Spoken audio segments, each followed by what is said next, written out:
Hi friends, ఈ వీడియోలో రీసెంట్గా కన్నడ లాంగ్వేజ్లో రిలీజ్ అయిన రిప్పన్ స్వామి అనే రొమాంటిక్ క్రైమ్ థ్రిల్లర్ మూవీ గురించి తెలుసుకోబోతున్నాం. స్టోరీలోకి వెళ్లే ముందు కొత్తగా చూసే వాళ్ళు ఛానల్ని సబ్స్క్రైబ్ చేసుకొని నోటిఫికేషన్ ఆల్లో ఉంచుకోండి. అండ్ ఈ మూవీ మీకు నచ్చినట్లయితే ఒక లైక్ చేసి మీ ఒపీనియన్ని కామెంట్ రూపంలో తెలియజేయండి.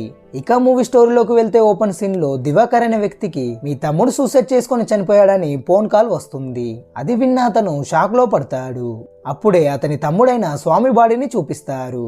ఇంతకీ అతను ఎలా దేని వల్ల చనిపోయాడు, ఎందుకోసం సూసైడ్ చేసుకున్నాడు అనే విషయం చూపించడానికి స్టోరీని ఫ్లాష్ బ్యాక్ లోకి తీసుకెళ్తారు. ఓపెన్ సీన్ లో స్వామి కొంతమందిని కొడుతూ ఉంటాడు. అది ఎందుకోసం అంటే తన ఫ్రెండ్ సంతోష్ అనే వ్యక్తి విన్సెంట్ భార్యకి లిఫ్ట్ ఇవ్వడంతో ఇద్దరి మధ్య ఏదో సంబంధం ఉండే ఉంటుందని విన్సెంట్ చెడుగా ఆలోచించి లిఫ్ట్ ఇచ్చినందుకు సంతోష్ ని కొడతాడు. అది స్వామికి నచ్చకపోవడంతో సంతోష్ ని ఇంకా తన దగ్గర పనిచేసే వాళ్ళని తీసుకొని వెళ్లి విన్సెంట్ ని కొట్టి అతనితోనే సంతోష్ కి సారీ చెప్పిస్తాడు. మరోవైపు స్వామి భార్య అయిన మంగళాన్ని చూపిస్తారు. ఆమెకి 50 కేజీల పంది మాంసం కావాలని ఫోన్ ద్వారా ఆర్డర్ వస్తుంది.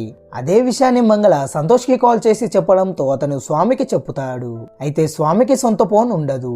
తన భార్య ఫోన్ ని అప్పుడప్పుడు తన అవసరాలకి వాడుకుంటూ ఉంటాడు. ఇక స్వామి తన సొంత పందుల ఫామ్ కి వెళ్లి 50 కేజీల మాంసాన్ని కొట్టి దానిని పార్సల్ చేయించి తనతో ఉన్న సంతోషాన్ని మిగతా వాళ్ళని తన ఇంటికి తీసుకెళ్లి పందికూరతో భోజనాలు పెట్టిస్తాడు. మరోవైపు అదే ఊరు పోలీస్ స్టేషన్ కి ఇన్స్పెక్టర్ గా వచ్చిన అంజుమాలని చూపిస్తారు. ఆమె డ్యూటీలో జాయిన్ అయ్యి స్టేషన్ లో ఉన్న కానిస్టేబుల్స్ ని పరిచయం చేసుకుంటుంది. సీన్ కట్ చేస్తే మరుసటి రోజు ఒక స్కూల్లో ఫంక్షన్ జరుగుతూ ఉండగా అక్కడికి స్వామి తన మనుషులతో వెళ్లి కుప్పు అనే వ్యక్తిని కొడుతూ ఉంటాడు. దాంతో ఇద్దరి గ్యాంగుల మధ్య పెద్దగా గొడవ అవ్వడంతో ఇన్స్పెక్టర్ అంజుమాల అక్కడికి వెళ్లి అందరినీ అరెస్ట్ చేసి పోలీస్ స్టేషన్ కి తీసుకెళ్తుంది. అప్పుడు కుప్పు అంజుమాలతో, మేడం, మేము గొడవ పడుతున్నామని మీకు ఎవరు కంప్లైంట్ చేశారు? స్వామి నేను బెస్ట్ ఫ్రెండ్స్, మా మధ్య ఎలాంటి గొడవలు లేవు, సో మమ్మల్ని విడిచిపెట్టండి అని మాట్లాడతాడు. దాంతో అన్ని తెలిసిన అంజుమాల కూడా ఇక చేసేది ఏం లేక, ఇంకోసారి మీరు ఇలా గొడవ పడితే మిమ్మల్ని అరెస్ట్ చేసి జైల్లో వేస్తానని వార్నింగ్ ఇచ్చి వాళ్ళని విడిచిపెడుతుంది. ఇక గాయాలతో ఇంటికి వెళ్లిన సంతోష్ ని చూసిన తన మదర్ కి విషయం అర్థమై తన కొడుకుతో, నీకెన్నోసార్లు చెప్పాను స్వామి వద్ద పని మానేయమని, అతని కోసం నీకు వచ్చిన ఆర్మీ జాబ్ ను కూడా వదిలేసుకున్నావు, మీ నాన్న కూడా నీలాగే వాళ్ళ ఫ్యామిలీ వద్దనే పనిచేస్తూ వాళ్ళ కోసం కష్టపడి చనిపోయాడని చెబుతూ బాధపడుతుంది. దానికి సంతోష్ తన మదర్ మాటలు పట్టించుకోకుండా అమ్మ నువ్వే తినిపించమని అడుగుతాడు. కానీ కోపంతో ఉండడంతో సంతోష్ కి అన్నం తినపెట్టకుండా లోపలికి వెళ్ళిపోతుంది. మరుసటి రోజు అంజుమాల కానిస్టేబుల్ ని అసలు స్వామికి కుప్పకి మధ్య గొడవలేంటివి, ఇంతకీ స్వామి ఎవరు, అతని గురించి చెప్పమని అడుగుతుంది. దానికి కానిస్టేబుల్ ఇన్స్పెక్టర్ తో, నిజానికి స్వామి అండ్ కుప్పులిద్దరూ బెస్ట్ ఫ్రెండ్స్ గా ఉండేవాళ్ళు. అయితే ఒకరోజు ఏం జరిగిందో తెలియదు కానీ ఇద్దరి మధ్య గొడవలు మొదలయ్యాయి. అలా స్వామి మీద కోపంతోనే కుప్పు అతని అరటి తోటని నాశనం చేశాడు. దాంతో స్వామికి కోపం రావడంతో నిన్న అందుకే కుప్పుతో గొడవపడ్డాడు. అయితే స్వామి విషయానికి వస్తే అతనికి అంతగా చదువు రాదు. అతను పంది మాంసంతో బిజినెస్ చేస్తూ తన పొలాల్ని తోటల్ని చూసుకుంటూ ఉంటాడు. అతని దగ్గర మెయిన్ గా సంతోష్ తో పాటు మరో 5గురు పనిచేస్తూ ఉంటారు. అందులో 3 స్వామి ఫాదర్ ఉన్నప్పటి నుండి పని చేసుకుంటూ వస్తున్నారు. ఇంకా సంతోష్ మదర్ కూడా మొదటగా స్వామి ఫాదర్ దగ్గరనే పని చేసుకుంటూ ఉండేది. ఎప్పుడైతే తన భర్త చనిపోయాడో అప్పటి నుంచి స్వామి ఇంట్లో పని చేయడం మానేసింది.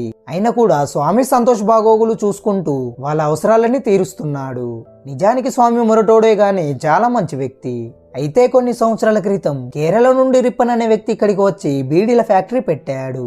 ఆ టైంలో ఆ ఫ్యాక్టరీలో పనిచేయడానికి వెళ్లిన ఆడవారితో అసభ్యకంగా ప్రవర్తిస్తూ బలవంతంగా తన కోరికలు తీర్చుకుంటూ ఉండేవాడు. అది కాస్త స్వామికి తెలియడంతో రిప్పని చాలా దారుణంగా కొట్టి అతని నామరూపాలు లేకుండా చేశాడు. ఆ తర్వాత అసలు రిప్పని ఏమైపోయాడో, బ్రతికున్నాడో చనిపోయాడో అనే విషయం ఎవరికి తెలియదు. అయితే స్వామిని అతన్ని ఏదో చేసి ఉంటాడని అందరు అనుకొని అప్పటి నుంచి స్వామిని రిప్పన్ స్వామి అని పిలుస్తున్నారని చెబుతాడు. మరోవైపు అదే రోజు రాత్రి స్వామి ఏదో కోపంతో ఇంటికి వెళ్లి తన భార్య దగ్గర నుండి ఫోన్ తీసుకొని తన దగ్గర పనిచేసే వాళ్ళకి కాల్ చేసి, నేను ఇంటికి వస్తూ ఉండగా సడన్ గా నా జీపుకి పులి అడ్డొచ్చి చనిపోయింది, ఇప్పుడు దానిని పూడ్చిపెట్టాలి, త్వరగా మీరందరు కలిసి తోట వద్దకు రండి అని మాట్లాడతాడు. దాంతో అందరూ తాగిన మత్తులోనే స్వామి తోటకు వెళ్లి అతను చెప్పిన ప్లేస్ వద్ద గొయ్యి తవ్వి సంచిలో ఉన్న పులి బాడీని చూడకుండానే ఆ గొయ్యిలో పాతి పెడతారు. ఇక పని అంత అయిపోయాక స్వామిని ఇంటి వద్ద మమ్మల్ని అందరినీ డ్రాప్ చేయమని వాళ్ళందరూ అడగడంతో దానికి స్వామి, ఇప్పటికే చాలా లేట్ అయింది, ఈ రోజు రాత్రికి మీరందరూ ఇక్కడే పడుకోండి చెప్పుతాడు. అందుకు వాళ్ళలో ఒకడు, అయితే మాకు తాగడానికి మందుకి డబ్బులు ఇయ్యమని అడుగుతాడు. అప్పుడు స్వామి, మీరు ఇప్పటికే బాగా తాగి ఉన్నారు, అయినా మీరు చేసే పనికి నేనిచ్చే జీతాలే మీకు ఎక్కువ అని అంటాడు.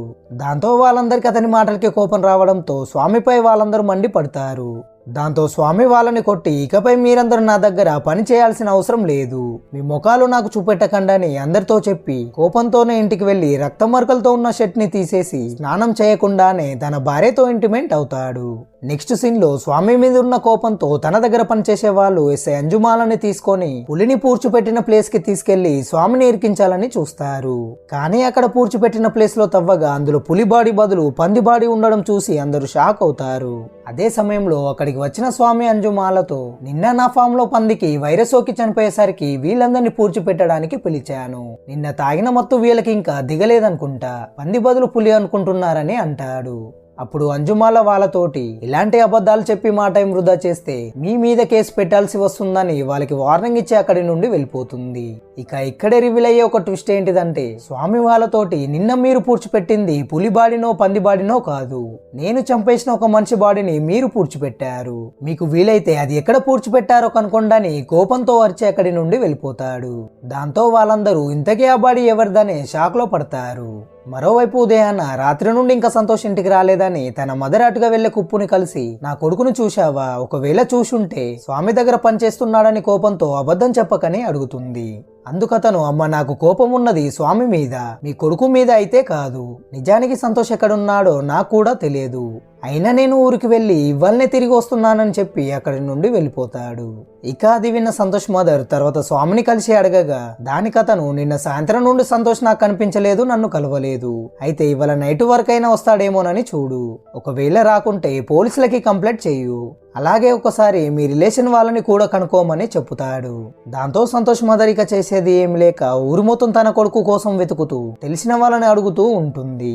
నెక్స్ట్ డే మార్నింగ్ స్వామి అన్నయ్య దివాకర్ తన భార్యని పాపని తీసుకొని తమ రిలేటివ్స్ వాళ్ళ పెళ్లికి వెళ్తూ ఉంటారు. అప్పుడు స్వామి భార్య కూడా వాళ్ళతో వెళ్లాలని రెడీ అవుతుంది. కానీ దానికి స్వామి ఒప్పుకోకపోవడంతో మంగళ చాలా అప్సెట్ అవుతుంది. ఇక అన్నయ్య కుటుంబం ఊరికి బయలుదేరిన తర్వాత స్వామి తన భార్య దగ్గరికి వెళ్లి, మనిద్దరం ఏకాంతంగా గడపడం కోసం నిన్ను పంపించలేదని అంటూ మంగళకి ఇష్టం లేకున్నా కూడా స్వామి ఆమెతో ఇంటిమేట్ అవుతాడు. ఆ టైంలో మంగళ ఇక చేసేది ఏం లేక చాలా బాధతోనే స్వామితో కలుస్తుంది. సీన్ కట్ చేస్తే ఆనంద్ అనే పోలీస్ ఆఫీసర్ స్వామిని కలవడానికి వస్తాడు. నిజానికి స్వామి అండ్ ఆనందులిద్దరూ మంచి ఫ్రెండ్స్ కూడా. అయితే స్వామి అతన్ని ఊరు బయటికి తీసుకెళ్లి అలా మందు సిట్టింగ్ వేస్తూ అతనితో, నువ్వు చదువుకోవడానికి, నీకు పోలీస్ జాబ్ రావడానికి నేను ఎంతో ఖర్చు పెట్టాను, ఎన్నో లంచాలు ఇచ్చాను, అయితే నాకిప్పుడు నీ దగ్గర నుండి ఒక సహాయం కావాలి, అది నువ్వు ఖచ్చితంగా చేయాలని అంటాడు. దానికి ఆనంద్ స్వామితోటి, నేను ఇవాళ ఈ పొజిషన్ లో ఉన్నానంటే దానికి నువ్వు అన్ని విధాలుగా నాకు హెల్ప్ చేశావు, అసలు నీకు ఏ ప్రాబ్లం ఉందో చెప్పు, నేను నీకు హెల్ప్ చేసి అందులో నుంచి బయటపడేస్తానని మాట్లాడతాడు. అందుకు స్వామి, ఇది సరైన సమయం కాదు, అదేమిటో టైం వచ్చినప్పుడు నిన్ను కలిసి చెప్పుతాను, అయినా ఎల్లుండి మీ పెళ్లి రోజు ఉంది కదా, నీ భార్య శాలిని తీసుకొని భోజనానికి ఇంటికి రండి అని పిలిచి ఆనంద్ని అక్కడి నుండి పంపించేస్తాడు. ఇది ఇలా ఉంటే తర్వాత రోజు సంతోష్ మిస్సింగ్ కంప్లైంట్ ని తన మదర్ ఇవ్వడంతో ఎస్ఐ అంజుమాల మొదటగా స్వామిని ఎంక్వైరీ చేయడానికి అతని ఇంటికి వెళ్తుంది. అక్కడ స్వామితో సంతోష్ ఫోన్ డ్రాప్ చేయగా అతని లాస్ట్ కాల్ మీ భార్య ఫోన్ నుండే ఉందని చెప్పి మంగళాని అతనితో మీరేమి మాట్లాడారో చెప్పండి అని అడుగుతుంది. అప్పుడు స్వామి అంజుమాలతో, మేడం నా దగ్గర ఫోన్ లేదు, అందుకే నా భార్య ఫోన్ నుండి కాల్ చేసి సంతోష్ని భోజనం చేయడానికి ఇంటికి పిలిచాను, కానీ అతను వస్తానని చెప్పి రాలేదు, అప్పటి నుంచి సంతోష్ ఏమైపోయాడో నాకు కూడా తెలియదని చెప్పడంతో అంజుమాల అక్కడి నుండి వెళ్ళిపోతుంది. అయితే అదే రోజు స్వామి వద్ద పనిచేసే వాళ్ళు స్టేషన్కి వెళ్లి అంజుమాలతో, మేడం సంతోష్ కనిపించకుండా పోయాడంటే దాని వెనుక స్వామి ఖచ్చితంగా ఉన్నాడేమో అనే అనుమానం మాకుంది, అసలు స్వామిని అతన్ని ఎందుకు చంపేసి ఉండడు, ఒక్కసారి స్వామిని అరెస్ట్ చేసి విచారిస్తే అసలు నిజమేంటిదో మీకు తెలుస్తుందని చెబుతారు. అందుకు అంజుమాల, సరైన ఎవిడెన్స్ లేనిది స్వామిని అరెస్ట్ చేయలేను, ఇప్పటిదాకా సంతోష్ డెడ్ బాడీ కూడా మాకు దొరకలేదు, అసలైన ఎవిడెన్స్ దొరికేదాకా స్వామి జోలికి పోవద్దని అంటుంది. ఇటువైపు అదే రోజు స్వామి పిలిచాడని ఆనంద్ తన భార్యని తీసుకొని అతని ఇంటికి భోజనానికి వెళ్తాడు. అక్కడ అందరూ కూర్చొని భోజనం చేస్తూ ఉండగా ఆనంద్ భార్య స్వామిని, అసలు నీకు మంగళకి పరిచయం ఎలా మొదలైంది, మీరిద్దరు ఎలా ప్రేమించి పెళ్లి చేసుకున్నారో మాకు చెప్పమని అడుగుతుంది. దాంతో స్వామి వాళ్ళతోటి, ఒకరోజు ఫ్రీ మెడికల్ క్యాంపు ఈ ఊరిలో ఏర్పాటు చేశారు, అలా వచ్చిన వారిలో మంగళ కూడా ఉంది. ఆ సమయంలో పని వాళ్ళు నాకు చెప్పకుండా పని మానేసి మెడికల్ చెకప్ కోసం వెళ్లారు.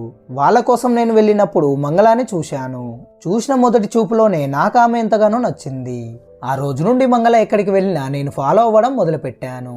అలా ఉండగా ఒకరోజు నా ప్రేమ విషయం మంగళకి చెప్పగా దానికి తను సరే అనడంతో వెంటనే మంగళ ఫాదర్ తోటి మాట్లాడి మా ప్రేమ పెళ్లిని ఒప్పించి చేసుకున్నానని చెప్పుతాడు. ఇదంతా విన్న శాలిని వైల్డ్గా ఉండే మీరు కూడా ప్రేమించి పెళ్లి చేసుకున్నారు, నువ్వు సూపర్ అన్నయ్య అని స్వామిని మెచ్చుకుంటుంది. తర్వాత అదే రోజు రాత్రి బయట ఆనంద్తో స్వామి అసలు సంతోష్ ఏమైపోయాడో నీకు తెలుసా, అతను చనిపోయాడు, అతన్ని చంపింది నేనే అని చెప్తాడు. అందుకు ఆనంద్ ఒకసారిగా షాక్ అయ్యి ఎందుకు అలా చేశావు, సంతోష్ కూడా మన ఫ్రెండే కదా అని బాధపడతాడు. అప్పుడు స్వామి ఆనంద్తో ఫ్రెండ్ అని ఇంటికి తీసుకొచ్చి అన్నం పెడితే నన్నే మోసం చేశాడు, ఇంటికి వచ్చినప్పుడల్లా నా భార్య మంగళాన్ని అసభ్యకంగా టచ్ చేస్తూ ఆమెతో రొమాన్స్ చేసేవాడు, దాంతో సంతోష్ ని అతని ఇంటికి వెళ్లి గొంతు కోసి చంపేశాను. ఇప్పుడు నేను ఇంకో హత్య కూడా చేయాలి, అది ఎవరినో కాదు నా భార్య మంగళానే, ఎందుకంటే సంతోష్ తనతో అంతగానే చేస్తూ ఉండగా కూడా నాకు చెప్పలేదు. అంటే నా భార్యకి సంతోష్ అంటే ఇష్టమే కదా, ఇద్దరు కలిసి నా ఇంట్లోనే ఎఫ్ఐఆర్ నడిపి నన్ను మోసం చేశారు, ఈ కేసులో నుండే నువ్వు నన్ను బయటపడేటట్లు చేయాలని అంతా చెప్పుతాడు. దానికి ఆనంద్ సరేనని ఒప్పుకుంటాడు. మరోవైపు ఇన్స్పెక్టర్ అంజుమాల కానిస్టేబుల్ ని సడన్ గా స్వామి వద్ద పనిచేసే వాళ్ళు అతనే సంతోష్ ని మర్డర్ చేసినట్టు అనుమానం పడడం ఏంది, అసలైన కారణం ఏమై ఉంటుందని అడుగుతుంది. అందుకు కానిస్టేబుల్ ఇన్స్పెక్టర్ తో మేడం 20 సంవత్సరాల క్రితం స్వామి ఫాదర్ అయిన వీరస్వామి చావు కూడా అనుమానాస్పదంగానే జరిగింది, అదే టైంలో ఈ ఊరు పోలీస్ స్టేషన్ లో నేను కానిస్టేబుల్ గా జాయిన్ అయ్యాను, నాకు తెలిసి వీరస్వామి చావుకి సంతోష్ చావుకి 5గురికి మధ్య ఏదో సంబంధం ఉండే ఉంటుందని చెప్పుతాడు. దాంతో అంజుమాల వీరస్వామి కేసుని మళ్లీ రీఓపెన్ చేయగా అందులో సిద్ధ విశ్వనాథ్ అనే మరో 2 పేర్లని గమనిస్తుంది. అప్పుడు అంజుమాల కానిస్టేబుల్ ని తీసుకొని సిద్ధ దగ్గరికి వెళ్లి వీరస్వామి చావు గురించి అతన్ని అడుగుతుంది. దానికి అతను వీరస్వామికి వేటాడడం అంటే చాలా ఇష్టం, అయితే ఒకరోజు వేటాడడానికి అడవిలోకి వెళ్ళినప్పుడు అతను పేల్చిన గన్ బుల్లెట్ రివర్స్ అయ్యి అతనికే తగిలి చనిపోయాడు. ఆ సమయంలో మేమందరం వేరే వేరే దిక్కుకు వెళ్లడం వల్ల అసలు అక్కడ ఏం జరిగిందో సరిగ్గా మా కూడా తెలియదు. ఆ తర్వాత వీరస్వామి ఇంటి మీద శారద భర్త అయిన విశ్వనాథ్ పెత్తనం చెలాయించడం మొదలుపెట్టాడు, అతనే సంతోష్ తండ్రి కూడా. అది నాకు నచ్చకపోవడంతో వాళ్ళ దగ్గర నేను పని చేయడం మానేశాను. కానీ కొన్ని రోజుల తర్వాత ఒకరోజు విశ్వనాథ్ బాగా తాగి కాలువలో పడి చనిపోయాడని చెప్పుతాడు. ఇటువైపు స్వామి తన భార్య సంతోష్తో చేసిందే పదే పదే తలుచుకుంటూ కోపంతో మంగళాన్ని చంపుదామని గన్ను తీసుకొని ఆమెకి గురి పెడతాడు. అదే టైంలో ఆనంద్ అక్కడికి వెళ్లి స్వామిని ఆపి ఇది నువ్వు ఒక పక్కా ప్లాన్ తో చేయాలి, అప్పుడే ఈ కేసుల నుండి నిన్ను తప్పించగలను, నువ్వు కోపంతో తొందరపడి నీ భార్యని చంపితే నేను కూడా నిన్ను కాపాడలేనని అంటాడు. మరోవైపు అంజుమాల స్వామి దగ్గర పనిచేసే 5గురిని ఊరి బయటికి తీసుకెళ్లి ఇప్పటికైనా మీరు నిజం చెప్పకుంటే ఇక్కడే మీ అందరిని ఎన్కౌంటర్ చేస్తానని బెదిరిస్తుంది. దాంతో వాళ్ళలో 3 స్వామి ఫాదర్ అయిన వీరస్వామి ఎలా చనిపోయాడో మాకు తెలియదు, కానీ వీరస్వామికి సంతోష్ మదర్కి ఎఫ్ఐఆర్ ఉండేది, దాంతో వీరస్వామి తన ఆస్తిలో సగం వాటా ఆమెకి రాసిస్తానని అన్నాడు. ఇదే విషయం తెలుసుకున్న ఆమె భర్త విశ్వనాథ్ వీరస్వామి చనిపోయాక మా మీద పెత్తనం చెలాయించాడు, కానీ కొన్ని రోజులకు అతను కూడా చనిపోయాడు, అసలు అతను ఎలా చనిపోయాడో మాకు కూడా తెలియదని చెప్పకనే చెప్పుతారు. ఇక అసలు విషయాలు అర్థం చేసుకున్న అంజుమాల వాళ్ళందరినీ వదిలేసి అక్కడి నుండి వెళ్ళిపోతుంది. ఆ తర్వాత 5గురిలో ఒకడు ఆ రోజు స్వామి మనతో పులిబాడి అని చెప్పి పాతి పెట్టించాడు కదా, కానీ తెల్లారి అక్కడే తవ్వగా మనకి పందిబాడి కనిపించింది, కానీ మనం అది లోతుగా తవ్వలేదు. ఆ రోజు పులిబాడిని పాతి పెట్టడానికి మనం చాలా లోతుగా తవ్వామని అందరితో చెప్పి మళ్ళీ అక్కడే తవ్వడం మొదలు పెడతారు. మొదట పందిబాడిని బయటికి తీసి దాని తర్వాత ఇంకొంచెం లోతుగా తవ్వి అసలు పూడ్చిపెట్టిన బాడిని బయటికి తీస్తారు. ఆ టైంలో అక్కడ పోలీసులతో పాటు స్వామి కూడా ఉంటాడు. ఇక ఆ బాడీ ఏందోనని కానిస్టేబుల్ చూడగా అది పులి బాడీ కాదు, మనిషి బాడీనని, అది ఎవరిదో కాదు సంతోష్ బాడీనేనని అందరికి తెలుస్తుంది. దాంతో అక్కడికి వచ్చిన సంతోష్ మదర్ కొడుకు చనిపోయినందుకు బోర్న ఏడుస్తూ ఉంటుంది. కానీ ఇక్కడ ఒక ట్విస్ట్ ఏంటిదంటే సంతోష్ ని చంపింది స్వామి కాదు, ఈ 5గురే సంతోష్ ని చంపేసి ఇక్కడే పూడ్చిపెట్టారని ఆనంద్ ఇన్స్పెక్టర్ అంజుమాలతో చెప్పి ఆ 5గురిని అరెస్ట్ చేసేలా తెలివి ఉపయోగిస్తాడు. సీన్ కట్ చేస్తే అదే రోజు రాత్రి ఇంటికి వెళ్లిన స్వామి మంగళాన్ని చంపాలని చాలా కోపంతో రగిలిపోతూ ఉంటాడు. కానీ అదే టైంలో స్వామికి తన భార్య మాటల ద్వారా అదిరిపోయే ట్విస్ట్ ని తెలుసుకుంటాడు.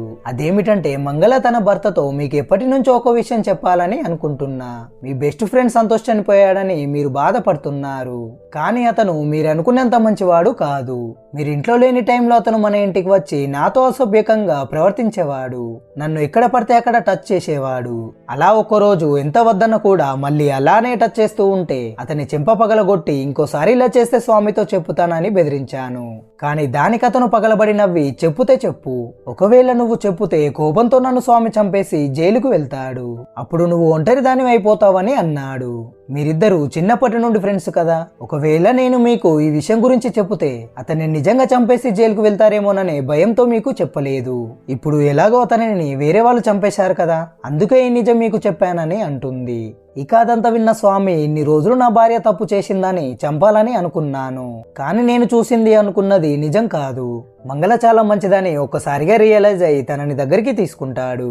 నెక్స్ట్ సీన్ లో ఇదే విషయాన్ని స్వామి ఆనంద్ని కలిసి చెప్పడంతో దానికి అతను, మొత్తానికైతే మంగళ ఎలాంటి తప్పు చేయలేదని తెలిసింది కదా, ఇప్పటి నుండి మీరిద్దరు ఎటువంటి గొడవ లేకుండా హ్యాపీగా జీవించండి అని చెప్పి అక్కడి నుండి వెళ్ళిపోతాడు. ఇక స్వామి పంది కూరతో ఇంటికి వెళ్లి అది మంగళకిచ్చి, తనతో సంతోష్ని చంపింది నేనే, అతను నీతో తప్పుగా ప్రవర్తిస్తుంటే అది చూసి నేను తట్టుకోలేక ముక్కలు ముక్కలు చేసి సంతోష్ని చంపాను. అలాగే నేను చిన్నతనంలో ఉన్నప్పుడు నా మదర్ అనారోగ్యానికి గురై మంచాన పడితే నా తండ్రి తనని పట్టించుకోకుండా సంతోష్ మదర్తో ఎఫ్ఐఆర్ పెట్టుకున్నాడు. అది కాక ఆమెకి ఆస్తిలో సగం వాటా ఇస్తానని ఒప్పుకున్నాడు. అందుకే ఒక రోజు నా తండ్రితో వేటకు వెళ్లి ప్లాన్ చేసి మరి గన్నులో బుల్లెట్ వెనక్కి వచ్చేలా చేసి నా తండ్రికి ఇచ్చాను. ఇక గన్ని నా ఫాదర్ ఫైర్ చేసినప్పుడు బుల్లెట్ వెనక్కి వచ్చి తగిలి చనిపోయాడు. ఆ తర్వాత సంతోష్ ఫాదర్ తన భార్యకి నా ఫాదర్ కి మధ్య ఉన్న ఎఫ్ఐఆర్ గురించి తెలుసుకొని మా మీద పెత్తనం చెలాయించాడు. అది కాక సంతోష్ మదర్ మా ఆస్తిలో వాటా అడగడం మొదలుపెట్టింది. ఇక తన నోరు మూయించడానికి విశ్వనాథ్ని కూడా నేనే చంపేసి కాలువలో పడేశానని చెప్పి, ఇందులో నా తప్పేమైనా ఉందా అని తన భార్యని అడగగా దానికి ఆమె, దీనిలో నీ తప్పేమీ లేదు, నీ స్థానంలో ఎవరున్నా ఇలాగే చేసేవాళ్ళు, నువ్వెప్పుడు తప్పు చేయవని అంటుంది. అప్పుడు స్వామి ఇంకో పని మిగిలిందని ఆలోచించి కుప్పు దగ్గరికి వెళ్లి అతన్ని చితకబాదుతూ ఉంటాడు. అయితే వీళ్ళిద్దరి మధ్య అసలు గొడవలు ఎలా మొదలయ్యాయంటే, ఒకరోజు కుప్పు స్వామితో, నీ భార్య చాలా అందంగా ఉంటుంది, ఏ మొగుడైనా అలాంటి అందమైన అమ్మాయిని తాకాలనుకుంటాడు, నువ్వైతే చాలా అదృష్టవంతుడివిరా అని అంటాడు. దాంతో ఆ మాటలు స్వామికి నచ్చకపోవడంతో కుప్పు చెంప మీద కొట్టి నోరు అదుపులో పెట్టుకోవని వార్నింగ్ ఇస్తాడు. అలా కారణం వల్ల గొడవలు మొదలవ్వడంతో ఎలానైతేనేం స్వామి భార్య మీద కూడా కుప్పు కన్నేయడంతో ఇవాళ అతని పని ముగించేస్తాడు. మరోవైపు కుప్పుని స్వామి కొట్టాడని కానిస్టేబుల్ ఇన్స్పెక్టర్ తో చెప్పి ఇప్పటికైనా అతన్ని అరెస్ట్ చేద్దాం మేడం అని అంటాడు. దానికి ఇన్స్పెక్టర్ ఇప్పటికే స్వామి వీరస్వామిని, విశ్వనాథ్ని, సంతోష్ని ఇవాళ కుప్పుని చంపిందే కాక రేపు మార్నింగ్ మంగళాన్ని కూడా చంపేస్తాడు. మనం సరైన టైం చూసుకొని ఒక పక్క ఎవిడెన్స్ తో స్వామిని అరెస్ట్ చేయాలని కానిస్టేబుల్ తో చెప్పుతుంది. సీన్ కట్ చేస్తే అదే రోజు రాత్రి ఇంటికి వెళ్లిన స్వామి పందికూరతో కడుపు నిండా అన్నం తిని మంగళతో, ఇవాళ నువ్వు చాలా అందంగా ఉన్నావు, త్వరగా తినేసి బెడ్రూమ్ లోకి రమ్మని చెప్పి బెడ్ మీద పడుకుంటాడు. కానీ 10 నిమిషాల తర్వాత కడుపులో మంట మండడంతో లేచి రక్తం కక్కుకుంటూ ఉంటాడు. అప్పుడు వెంటనే స్వామి మంగళాన్ని పిలవగా మంగళ తన దగ్గరికి వెళ్లకుండా, ఇప్పుడు నేను నిన్ను కాపాడాల రిప్పన్ స్వామి అంటూ అక్కడే నిలబడుతుంది. దెబ్బకి ఒక్కసారి స్వామి షాక్ లో పడతాడు. అయితే ఇక్కడే రివీల్ అయ్యి అదిరిపోయే ట్విస్ట్ ఏంటిదంటే, మంగళానే స్వామి తినే ఫుడ్ లో విషం కలుపుతుంది. ఇంకో 10 నిమిషాలలో నువ్వు చనిపోతావని స్వామితో అంటూ అసలు నిజం చెప్పడం స్టార్ట్ చేస్తుంది. నేను నిజంగా సంతోష్ని స్కూల్ టైం నుండే ఇష్టపడ్డాను, అతనే నా మొదటి క్రష్ కూడా, తననే పెళ్లి చేసుకొని లైఫ్ లాంగ్ తనతో జీవించాలనుకున్నాను. నేను ప్రతిసారి చూసింది నవ్వింది నిన్ను చూసి కాదు, నీ పక్కనే ఉండే సంతోష్నే చూస్తూ నవ్వేదాన్ని, కానీ అది మిమ్మల్ని అనుకొని నాకిష్టం లేకున్నా కూడా మా నాన్నతో నువ్వు మాట్లాడి నన్ను పెళ్లి చేసుకున్నావు. అయితే నేను బాగా చదువుకొని డాక్టర్ని కావాలని అనుకున్నాను, కానీ పెళ్ళైన 2 రోజులకే నువ్వు నన్ను బాగా కొట్టి నా చదువుని మానిపించేశావు. అప్పటి నుంచి ఇంట్లో నేను ఒంటరిగా ఉంటూ అప్పుడప్పుడు సంతోష్తో ఫోన్ మాట్లాడేదాన్ని. అలా కొన్ని రోజులకి నువ్వంటే కూడా నాకు ఇష్టం ఉందని సంతోష్ చెప్పడంతో ఇద్దరం ఎక్కడికైనా పారిపోయి హ్యాపీగా బ్రతకాలనుకున్నాం. కానీ ఈ లోపే మా విషయం తెలుసుకున్న నువ్వు సంతోష్ని చంపేశావు. నువ్వే సంతోష్ని చంపావన్న విషయం నాకెలా తెలిసిందంటే, సంతోష్ చనిపోయేంత వరకు నాతో ఫోన్లో ఉన్నాడు. నువ్వంటే నాకెప్పుడు ఇష్టం ఉండేది కాదు, నీ శరీరం నుండి వచ్చే కంపు కూడా నాకు చాలా ఇబ్బందిగా ఉండేది. నాకు ఇష్టం లేకపోయినా నువ్వు నీ కంపు శరీరంతో నాతో ఇంటిమెంట్ అయ్యేవాడివి. అది నేను భరించలేక నానావస్థలో పడేదాన్ని. కానీ సంతోష్ నా దగ్గరికి వచ్చినప్పుడు, నాతో మాట్లాడేటప్పుడు ఏదో తెలియని అనుభూతిని పొందేదాన్ని. అది నీ దగ్గర దొరికేది కాదు. ఇక అతనే నా సర్వస్వం అని అనుకునే లోపే నువ్వు సంతోష్ని దారుణంగా చంపేశావు. అది తెలిసిన రోజు నుండి నేను రోజు బాధపడుతూ నీ దగ్గర దొరికిపోకుండా మంచిగా ఉండేదానని మొత్తం చెప్పుతుంది. ఇక అదంతా విన్న ఈ పెద్ద పోటుగాడు అక్కడున్న గన్నుని తీసుకొని మంగళాన్ని చంపాలని అనుకుంటాడు. కానీ ఆ గన్ ఫైర్ కాకపోవడంతో అక్కడి నుండి బయట ఉన్న రూమ్ లోకి వెళ్లి తలుపులు వేస్తూ ఉంటాడు. కానీ మంగళ వెంటనే వెళ్లి అదే గన్నులో మందు పాత్రను నింపి స్వామిని కాల్చి చంపిస్తుంది. ఇక్కడితో ఫ్లాష్ బ్యాక్ అయిపోతుంది. సీన్ కట్ చేస్తే ప్రెజెంట్ సీన్ లో స్వామి చనిపోయాడని పోలీసుల వాళ్ళతో పాటు ఊరు వాళ్ళు కూడా వస్తారు. ఇక్కడే మైండ్ బ్లోయింగ్ ఫైనల్ ట్విస్టులు రివీల్ అవుతాయి. నిజానికి ఇన్స్పెక్టర్ అంజుమాల చేసిన ప్లాన్ వల్లనే స్వామి చనిపోయాడు.